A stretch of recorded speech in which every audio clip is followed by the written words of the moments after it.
మళ్లీ చేరికలు ఉండబోతున్నాయన్న మాట వినిపిస్తోంది. తలసాని చేరుతారంటూ మరోసారి విస్తృతంగా ప్రచారం జరుగుతోంది. అఖిలేష్ యాదవ్ ద్వారా తలసాని లాబియింగ్ చేశారనే టాక్ ఉంది.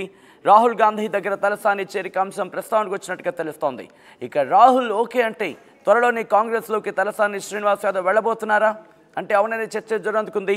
మరోవైపు కాంగ్రెస్లో చేరారు బీఆర్ఎస్ ఎమ్మెల్యేలకు సంబంధించి వాళ్లకు ప్రాధాన్యత లేదని, అభివృద్ధి జరగడం లేదనే చర్చ కూడా ఇప్పుడు జరుగుతుంది. అందుకే పెద్దగా ఎవరు ఆసక్తి చూపడం లేదు అనే వాదన కూడా తెర మీదకు వస్తోంది. ఈ నేపథ్యంలోని పార్టీలో చేరే వారికి రాజకీయ భవిష్యత్తు భరోసా అంశానికి సంబంధించి కూడా ప్రతిపాదించబోతున్నట్టుగా తెలుస్తోంది. అమెరికా టూర్ ముగించుకొని తిరిగి రాబోతున్నారు ముఖ్యమంత్రి రేవంత్ రెడ్డి. హైదరాబాద్కు వచ్చాక ఆపరేషన్ ఆకర్షపై దృష్టి పెట్టబోతున్నట్టుగా తెలుస్తోంది రేవంత్. ఇదే అంశానికి సంబంధించి అప్డేట్స్ అందించేందుకు మా ప్రతినిధి మధు లైవ్లో సిద్ధంగా ఉన్నారు.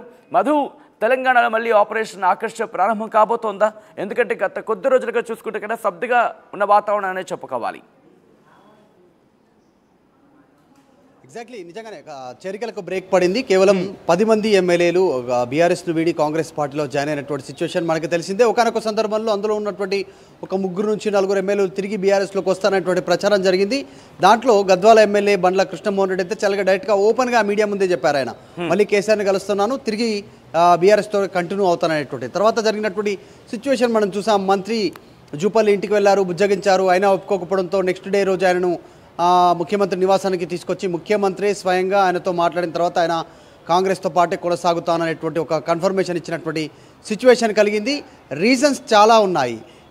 పోయినటువంటి ఎమ్మెల్యేలకు రాజకీయ భవిష్యత్తు పైన భరోసా లభించకపోవడము, క్షేత్రస్థాయిలో నియోజకవర్గాల్లో వారికి లభించాల్సినటువంటి ప్రాధాన్యత లభించకపోవడము, పార్టీలో ప్రాధాన్యత లభించకపోవడం, పెద్దగా పార్టీలో జాయిన్ అయిన తర్వాత ఎవరు పట్టించుకోవట్లేదు అనేటువంటి ఒక అసహనానికి గురవడము, దాంతోపాటు బీఆర్ఎస్ చేస్తున్నటువంటి లీగల్ ఫైట్ అనర్హత వేటు పడుతుంది అనేటువంటి ఒక ప్రచారం, ఈ అన్ని విషయాలపైన సందిగ్ధతతో ప్రస్తుతం చేరికలకు బ్రేక్ పడింది.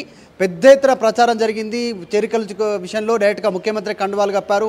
స్వయంగా ఇండ్లకు వెళ్ళి ముఖ్యమంత్రి కండువాలు కప్పినప్పటికీ కూడా పెద్ద ఎత్తున ఎమ్మెల్యేలు జాయిన్ అవ్వడానికి ఆసక్తి చూపలేదు. ఇప్పుడున్నటువంటి సంఖ్య ప్రకారం బీఆర్ఎస్ పార్టీకి 38 మంది ఎమ్మెల్యేలు గెలిచారు తెలంగాణలో. 38 మందిలో 10 మంది పోయారు. మొత్తం బీఆర్ఎస్ఎల్పీ సిఎల్పీలో విలీనం కావాలంటే 26 మంది ఎమ్మెల్యేలు బీఆర్ఎస్ను వీడి కాంగ్రెస్ పార్టీ కండువా కప్పుకుంటే బీఆర్ఎస్ఎల్పీ సిఎల్పీలో విలీనం అవుతుంది. కానీ ఆ సిచ్యువేషన్ కనిపించట్లేదు. సో దీనిపైన సమాలోచనలు చేశారు. అధిష్టానం ఆశీస్సులు తీసుకున్నారు. అధిష్టానం సంబంధించిన అనుమతి కూడా లభించింది రేవంత్ రెడ్డికి. తదుపరి చర్య ఇలాగే కొనసాగితే ఫ్యూచర్లో ముఖ్యంగా జిహెచ్ఎంసీకి సంబంధించినటువంటి సరౌండింగ్స్లో, జిహెచ్ఎంసీలో కాంగ్రెస్ పార్టీ ఒక్క సీటు కూడా గెలవలేదు మొన్న 2023కు సంబంధించిన అసెంబ్లీ ఎన్నికల్లో. కాబట్టి జిహెచ్ఎంసీ ఎన్నికలను దృష్టిలో పెట్టుకుంటే వచ్చే సంవత్సరం జిహెచ్ఎంసీ ఎన్నికలు ఉన్నాయి 2025కు సంబంధించినటువంటి సంవత్సరంలో. సో అప్పట్లోగా పార్టీ బలోపేతం కావాలన్నా, ఇక్కడ పార్టీ కార్యక్రమాలు పెరగాలన్నా ఖచ్చితంగా బీఆర్ఎస్ పార్టీ ఎమ్మెల్యేలను, ముఖ్యంగా జిహెచ్ఎంసీ సరౌండింగ్లో ఎమ్మెల్యేలను పార్టీలో చేర్చుకోవాలనేటువంటిది. ఇప్పటికీ రాజేంద్ర నగర్ ప్రకాష్ గౌడ్ చేరారు. తర్వాత ఖైరతాబాద్ దానం నాగేందర్ ఇద్దరు నగరం నుంచి బీఆర్ఎస్ పార్టీ నుంచి గెలిచినటువంటి వాళ్ళు కాంగ్రెస్ పార్టీలోకి వచ్చారు.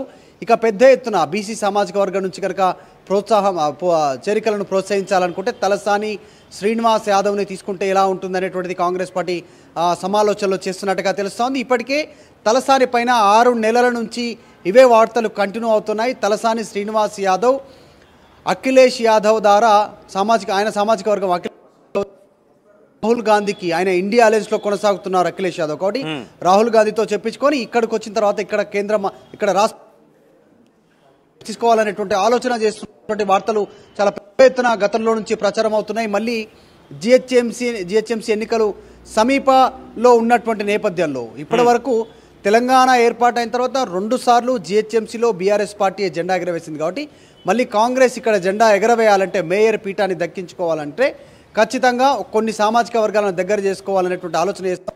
అందులో భాగంగానే తలసాని పేరు పెద్ద ఎత్తున వినిపిస్తూ ఉంది. తలసాని శ్రీనివాస్ యాదవ్ కనుక సుముఖంగా ఉంటే, రాహుల్ గాంధీ ఆయన జాయినింగ్కి సంబంధించినటువంటి రాహుల్ గాంధీ సుముఖంగా ఉంటే ఆయన చేరిక దాదాపు ఖాయమయ్యే అవకాశం ఉంది. గతంలో విమర్శలు ఒకరిపైన ఒకరు వ్యక్తిగత కేవలం తలసాని శ్రీనివాస్ యాదవ్కి సంబంధించి మాత్రమే ప్రస్తావన వస్తుంది, లేకపోతే మరికొంతమంది నేతలకు సంబంధించిన అంశం కూడా రాహుల్ గాంధీ దగ్గరికి వెళ్ళిందా?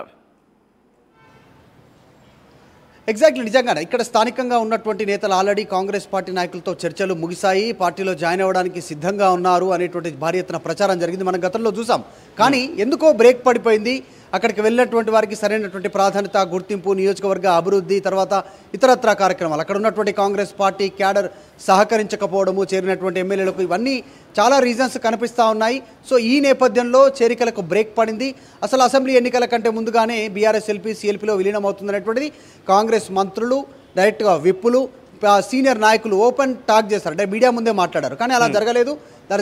అలా జరగకపోవడానికి గల కారణాలు ఏంటి అనేటువంటి దానిపైన కాంగ్రెస్ పార్టీ దృష్టి పెట్టింది. రేవంత్ రెడ్డి విదేశీ పర్యటన ముగించుకొని హైదరాబాద్ చేరుకున్న వెంటనే చేరికలపైన దృష్టి పెట్టాలి.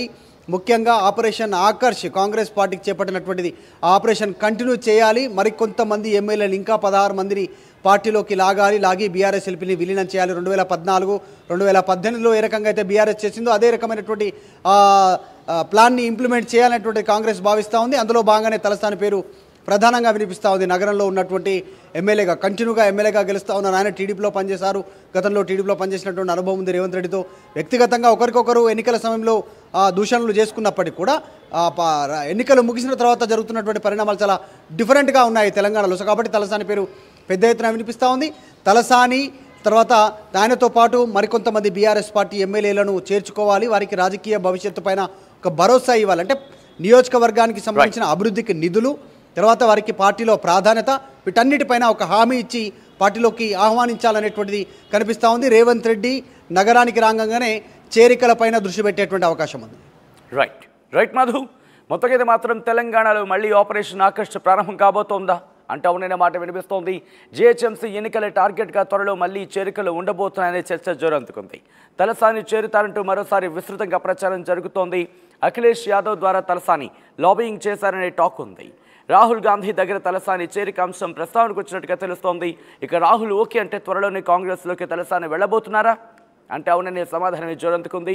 ఇక మరోవైపు కాంగ్రెస్లో చేరిన బీఆర్ఎస్ ఎమ్మెల్యేలకు సంబంధించి ప్రాధాన్యత లేదని, అభివృద్ధి జరగడం లేదనే చర్చ కూడా ఇప్పుడు జోరందుకుంది. అందుకే పెద్దగా ఎవరూ ఆసక్తి చూపడం లేదు అనే వాదన ఇప్పుడు తెర మీదకి వస్తుంది.